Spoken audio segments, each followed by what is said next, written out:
Tak hanya Hambalang yang mangkrak, warisan pembangunan mangkrak di Kalimantan akibat ulah koruptor. Warganet kepemimpinan SBY. Ditulis oleh tim redaksi jurnal, dikutip dari berbagai sumber. Mengucapkan selamat kepada Pak SBY karena 10 tahun Anda berkuasa sudah bisa menghasilkan sebuah partai Demokrat yang luar biasa, yang sampai sekarang bisa membuat sistem korupsi legal dan aman dari KPK. Demokrat ini memang lucu kok. Yang bangun Hambalang mereka, yang rebutan proyek mereka, yang korupsi-korupsi juga mereka, yang bikin mangkrak itu mereka, yang disalahin Jokowi. Dan Pak Jokowi juga akan selalu lebih baik dari Pak SBY sampai hari ini dan sampai kapanpun. Karena ya apa yang prestasi yang dilakukan oleh SBY apa gitu. Kalau kita ingat SBY, yang kita ingat apa? Candi Hambalang, korupsi, Partai Demokrat dari ketua umum, sekjen, sekretaris, semuanya elitnya masuk penjara kan, itu faktanya gitu. Udah nggak bisa dibantah lagi. Jadi saran saya bagi Demokrat ya introspeksi lah.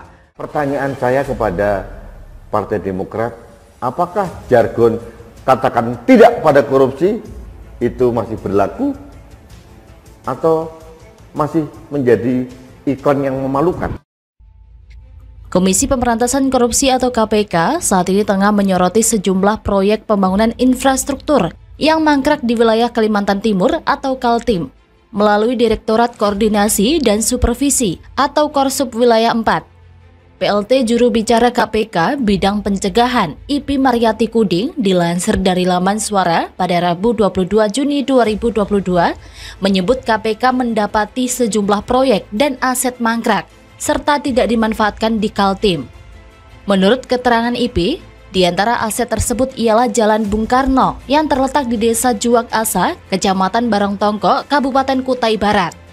Jalan Bung Karno tersebut membelah Bukit Menceleu dan memiliki peran penting sebagai jalur pendekat bagi masyarakat Kecamatan Tering menuju Barongtongko sebagai pusat pemerintahan Kabupaten Kutai Barat.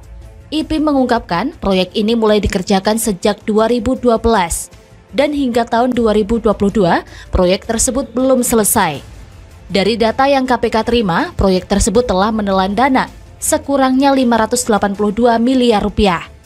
Selain itu, terdapat pula pembangunan pelabuhan Royok di wilayah Hulu Mahakam, Kecamatan Melak, Kabupaten Kutai Barat, yang pengerjaannya dimulai dari tahun 2009 sampai 2011 lalu, dilanjutkan tahun jamak tahap 2 pada 2012 sampai 2015.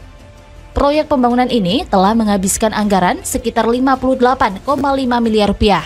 Namun, sampai dengan tahun 2022, proyek tersebut belum selesai. Selanjutnya, pembangunan jembatan Aji Tulur Jejangkat atau ATJ sepanjang 1040 meter.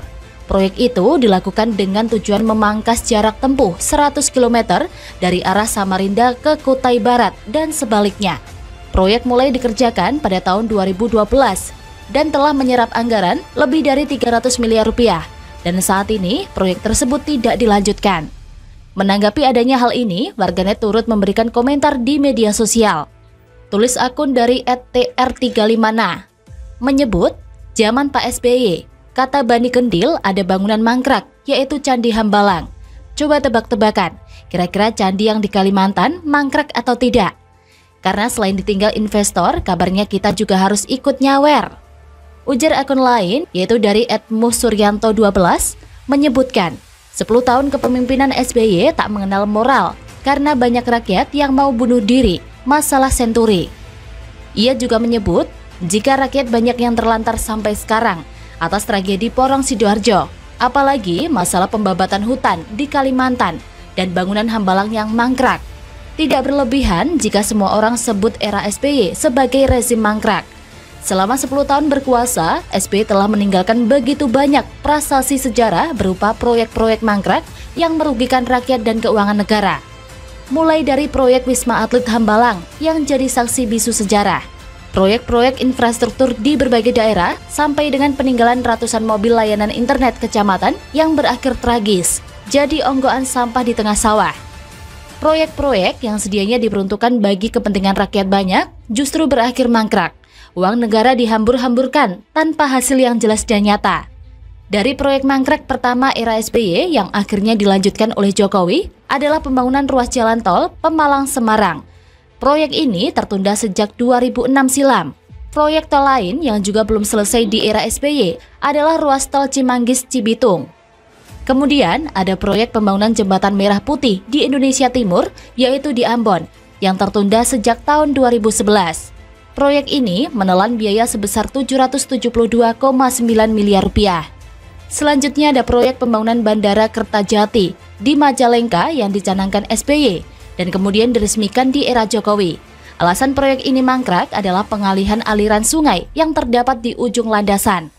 Terbaru, ada proyek sistem penyediaan air minum atau SPAM Umbulan, Kabupaten Pasuruan, Jawa Timur, yang diresmikan Jokowi pada Senin 22 Maret 2021.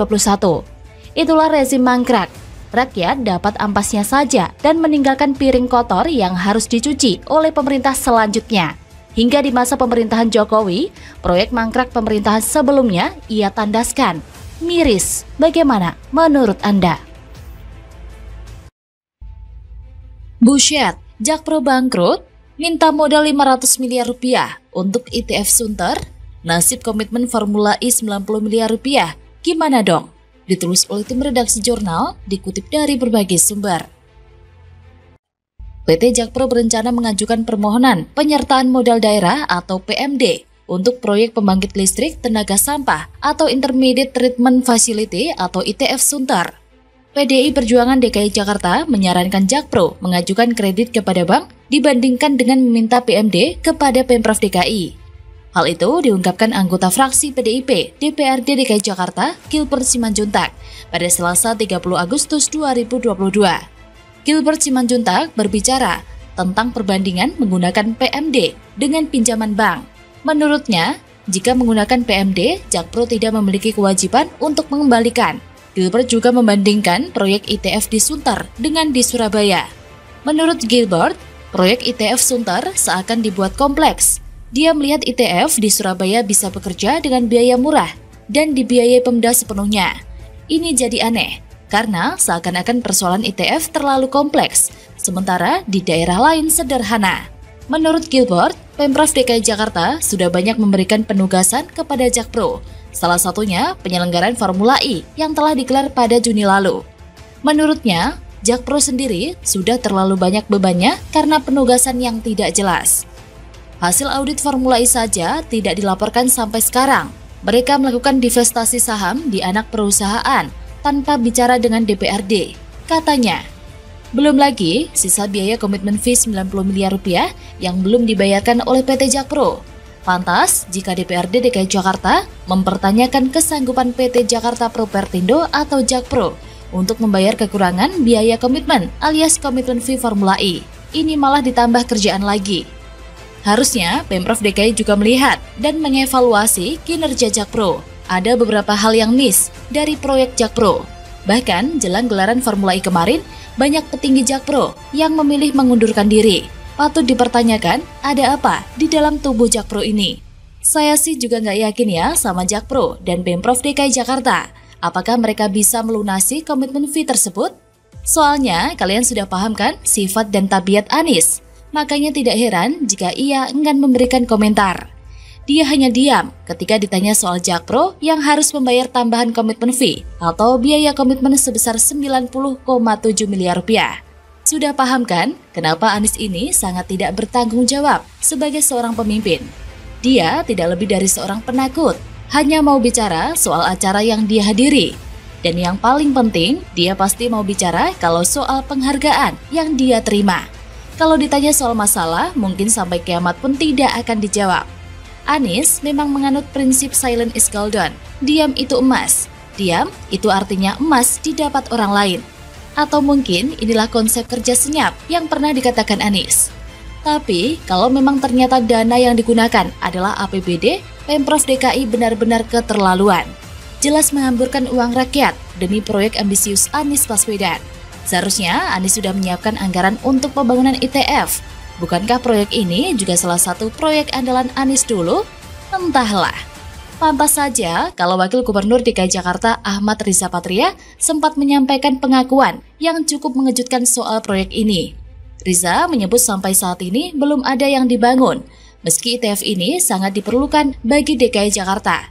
Dan kini setelah masa jabatan Anies mau selesai, baru bingung tuh dengan pembiayaannya. Uang sebanyak itu bisa dimanfaatkan untuk banyak hal, salah satunya pengentasan kemiskinan warga DKI Jakarta, yang menurut data BPS, angka kemiskinannya meningkat tajam sejak Anies Baswedan menjabat.